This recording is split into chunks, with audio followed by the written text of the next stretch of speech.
1 de cada 5 pilotos británicos en la Primera Guerra Mundial murió, ya sea en combate o debido a accidentes durante el vuelo. Pero la tragedia no terminaba ahí. Más de 1000 pilotos en entrenamiento perdieron la vida antes siquiera de ver el campo de batalla. Mientras tanto, los pilotos alemanes, a menudo superados en número, permanecían en el frente hasta que eran abatidos, heridos o sucumbían a un colapso mental debido al incesante estrés de la guerra. La Primera Guerra Mundial fue testigo del primer uso masivo y efectivo de los aviones en combate, pero la aviación, que apenas tenía 10 años de existencia, era cualquier cosa menos segura. En este relato, descubrirás lo increíblemente peligrosas e inestables que eran estas máquinas voladoras, y te sorprenderás con algunas de las innovaciones más extrañas, y a menudo mortales, que surgieron en la búsqueda de la supremacía aérea. Los primeros días de la guerra en el cielo. Cuando la guerra de trincheras se estancó, los globos aerostáticos fueron utilizados para observar las posiciones y movimientos enemigos, así como para guiar el fuego de artillería. Sin embargo, pronto se dieron cuenta de que los aviones podían hacer esto de manera mucho más eficaz. Al principio, ni los aviones ni los pilotos estaban armados. Su única misión era recolectar información. Los soldados de infantería intentaban derribar estas primitivas aeronaves disparándoles con fusiles, ya que las baterías antiaéreas aún no existían. Curiosamente, en esos primeros días, era común que los pilotos enemigos se cruzaran durante misiones de reconocimiento, y en lugar de atacarse, se saludaban con sonrisas y gestos amistosos. Pero esta breve caballerosidad no tardaría en desvanecerse. A medida que los comandantes comprendieron que la capacidad de ver y anticipar los movimientos del enemigo podía cambiar por completo el curso de la batalla, los aviones de reconocimiento se convirtieron en objetivos prioritarios. La amabilidad fue reemplazada por una guerra despiadada. El nacimiento del combate aéreo, improvisación letal. Sin armamento instalado, los pilotos comenzaron a llevar revólveres o bombas pequeñas para intentar dañar los aviones enemigos. Algunos incluso lanzaban ladrillos o ganchos con la esperanza de destrozar las alas rivales. Pero nada fue tan extremo como lo que hizo Piotr Nesterov, un piloto ruso que, en un acto suicida, se estrelló deliberadamente contra un avión austriaco. Ambos pilotos murieron, pero Nesterov se convirtió en el primero en lograr un derribo aéreo, marcando el inicio de una era oscura en la Guerra de los Cielos. A medida que el conflicto escalaba, surgió la necesidad urgente de armar los aviones con ametralladoras, pero esto resultó ser más complicado de lo que imaginaban. Montar una ametralladora que disparara hacia adelante significaba que las balas atravesarían la hélice, destruyendo el avión y matando al piloto en el acto. Sin embargo, los ingenieros intentaron de todo: ametralladoras montadas en ángulos extraños, disparos hacia los lados, e incluso armas que requerían que un copiloto se inclinara fuera del avión para disparar manualmente. Esta improvisación peligrosa siguió hasta que los alemanes desarrollaron un invento aterrador y revolucionario: el interruptor de sincronización, un dispositivo que sincronizaba los disparos de la ametralladora con las vueltas de la hélice, permitiendo disparar a través de ella sin dañarla. Con esta ventaja tecnológica, Alemania dominó los cielos durante un tiempo, mientras los pilotos aliados caían como moscas, incapaces de igualar la letalidad de los cazas enemigos, aviones de madera, tela y muerte segura.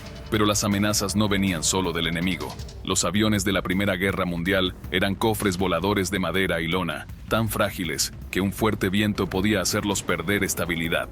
Las alas, sostenidas por cables delgados, podían romperse con la vibración del vuelo o por maniobras bruscas. Los motores, ruidosos y de baja potencia, podían fallar sin previo aviso, obligando a los pilotos a hacer aterrizajes forzosos en territorio enemigo o a precipitarse hacia una muerte segura. Los controles eran rudimentarios, poleas y cables que requerían una fuerza física inmensa para maniobrar el avión. Los pilotos decían que volar estos aviones era como intentar domar un toro salvaje en el aire, con la constante sensación de que el avión podía desintegrarse en cualquier momento. Sin instrumentos de navegación, dependían de mapas de papel y puntos de referencia visuales, lo que significaba que perderse o desorientarse era prácticamente inevitable, especialmente en combates aéreos que los llevaban a gran altitud. Peor aún, la seguridad era inexistente.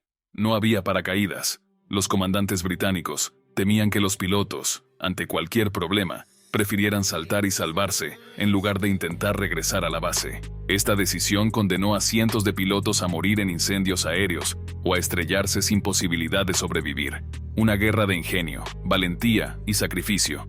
A pesar de todo, estos pioneros de la aviación siguieron volando, día tras día, conscientes de que cada misión podía ser la última. La guerra aérea evolucionó rápidamente, y con ella, las tácticas y las máquinas. Pero los costos humanos fueron abrumadores, miles de pilotos muertos en combate o por fallos mecánicos, y muchos más que regresaban con traumas psicológicos, perseguidos por las imágenes de amigos cayendo en llamas desde el cielo. Y todo esto era solo el comienzo. Las lecciones aprendidas en la Primera Guerra Mundial sentaron las bases para una aviación militar cada vez más mortífera. Pero en aquellos primeros días, los pilotos eran más que soldados. Eran exploradores del infierno, aventureros que desafiaban a la muerte en cada vuelo, luchando no solo contra el enemigo, sino contra las propias máquinas que pilotaban. Y lo más aterrador de todo, es que la guerra en los cielos solo se volvería más brutal. Volar hacia la muerte. Los horrores de la aviación en la Primera Guerra Mundial. ¿Te preguntas qué tipo de medidas de seguridad tenían los pilotos de la Primera Guerra Mundial? Prácticamente ninguna. Los aviones contaban con cabinas completamente abiertas, dejando a los pilotos expuestos a los elementos. Sí, lo escuchaste bien. Abiertas. A medida que ascendían a mayores altitudes, las temperaturas descendían a niveles gélidos, congelando los dedos de los pilotos hasta dejarlos rígidos, incapaces de mover los controles con precisión. Además, la falta de oxígeno podía causar hipoxia, provocando mareos, desmayos e incluso la muerte en pleno vuelo. Y como si eso no fuera suficiente, había casos en los que los pilotos literalmente caían de sus aviones, ya que los cinturones de seguridad eran rudimentarios o defectuosos. Imagina volar a más de 150 kilómetros por hora y ser arrojado al vacío sin nada que te salve. Lo peor es que ni siquiera tenían paracaídas, pero ya hablaremos de ese espantoso detalle más adelante. Si te está sorprendiendo esta historia de la aviación, no olvides suscribirte para descubrir más relatos impactantes del mundo militar, colisiones, aterrizajes fatales y la pesadilla del fuego en el aire. Los choques eran frecuentes, especialmente durante los combates aéreos caóticos, donde docenas de aviones giraban, se lanzaban en picada y maniobraban a velocidades vertiginosas en un espacio reducido. Sin radares ni comunicación por radio, los pilotos confiaban únicamente en sus ojos para evitar colisiones. Un solo movimiento erróneo podía hacer que dos aviones se estrellaran entre sí, convirtiéndose en bolas de fuego que caían del cielo. Pero aterrizar tampoco significaba estar a salvo. Las aeronaves, construidas con madera liviana y cubiertas de tela inflamable, eran tan frágiles que un aterrizaje brusco podía hacer que el avión se volteara y aplastara al piloto con su propio fuselaje. Y si esto no los mataba, el fuego lo haría. Los aviones, repletos de combustible y barnizados con productos químicos altamente inflamables, podían arder en segundos tras el más mínimo impacto. El miedo a morir quemado vivo era tan intenso que muchos pilotos llevaban pistolas en la cabina, no para defenderse del enemigo, sino para quitarse la vida si sus aviones se incendiaban en el aire. Otros, enfrentando la perspectiva de una muerte agonizante entre llamas, saltaban al vacío, prefiriendo la caída libre a la tortura del fuego. Paracaídas, la salvación que nunca llegó, o que fallaba sin piedad. Al comienzo de la guerra, los pilotos no tenían paracaídas. Los comandantes temían que, si los pilotos tuvieran una vía de escape, abandonarían el avión a la primera señal de peligro, en lugar de intentar regresar a la base o completar su misión. Esta decisión, cruel y despiadada, condenó a cientos de hombres a morir innecesariamente. Cuando finalmente se empezaron a distribuir paracaídas, estos eran pesados, incómodos y poco confiables. Pesaban 30 libras, lo que dificultaba el control del avión, y además fallaban en una de cada 3 ocasiones. Imagínate saltar con tu última esperanza de vida a la espalda, solo para descubrir que tu paracaídas no se abre. Muchos pilotos, conscientes de esta terrible estadística, se negaban a usarlos, prefiriendo no cargar con un equipo que, en el mejor de los casos, los retrasaba y, en el peor, los traicionaba en el momento crucial. Algunas fuerzas aéreas ni siquiera entregaron paracaídas durante toda la guerra, creyendo que los pilotos lucharían con más ferocidad si no tenían otra opción que pelear o morir. Un razonamiento escalofriante que refleja el valor, o la desesperación, con la que estos jóvenes volaban hacia la muerte. Entrenamiento apresurado, de la escuela al ataúd en 3 meses. ¿Y qué tipo de entrenamiento recibían estos valientes pilotos? La respuesta es alarmante, prácticamente ninguno. La necesidad desesperada de llenar los cielos con más aviones llevó a los comandantes a apresurar la formación de los reclutas, que en muchos casos recibían tan solo 3 meses de instrucción antes de ser enviados al frente. El resultado era desastroso. Muchos pilotos morían en accidentes durante el entrenamiento, sin siquiera haber visto un combate real. Las prisas por producir más aviones y más tripulaciones significaban que los novatos volaban en máquinas mal construidas, que apenas se mantenían en el aire. Los oficiales británicos se quejaban de que los pilotos enviados desde Inglaterra ni siquiera sabían volar correctamente, mucho menos luchar en el aire contra haces enemigos con años de experiencia. El resultado de esta combinación de falta de experiencia y aviones defectuosos fue letal. La esperanza de vida de un piloto en el frente occidental se medía en semanas. Por ejemplo, en abril de 1917, un piloto británico tenía una expectativa de vida de solo 69 horas de vuelo antes de morir. Cada misión podía ser la última, y cada vez que un piloto se elevaba, sabía que las probabilidades estaban en su contra. La locura de las ametralladoras y la hélice asesina. El intento de convertir los aviones en máquinas de matar cambió la guerra aérea para siempre, pero también introdujo peligros adicionales. La posición ideal para montar una ametralladora era justo frente al piloto, para que pudiera apuntar con toda la aeronave y corregir la trayectoria con sus maniobras. Pero había un problema gigantesco. La hélice estaba en medio del camino. Al principio, los ingenieros intentaron soluciones rudimentarias, como montar las ametralladoras en las alas superiores o en los lados del fuselaje, pero esto complicaba tanto el apuntar como el recargar o resolver atascos. Los pilotos se veían obligados a realizar malabares mientras luchaban contra las turbulencias y las vibraciones del avión. Y cuando montaron las ametralladoras directamente frente al piloto, las balas atravesaban las hélices, destrozándolas en pleno vuelo y causando accidentes fatales. Los aviones se despedazaban en el aire, enviando a los pilotos a una muerte segura, sin que el enemigo siquiera disparara un tiro. Solo cuando los ingenieros alemanes desarrollaron el interruptor de sincronización, que permitía que la ametralladora disparara entre las vueltas de la hélice, los combates aéreos se volvieron realmente letales. Pero para llegar a esa innovación, murieron cientos de pilotos en horribles accidentes, víctimas de sus propias armas y de la desesperada carrera por la superioridad aérea. Innovaciones mortales, la desesperada carrera por conquistar los cielos. En medio del fuego cruzado y la desesperación por obtener ventaja en el aire, los ingenieros intentaron de todo para mejorar las probabilidades de supervivencia de los pilotos. Uno de los experimentos más extraños y peligrosos fue el concepto del avión impulsor.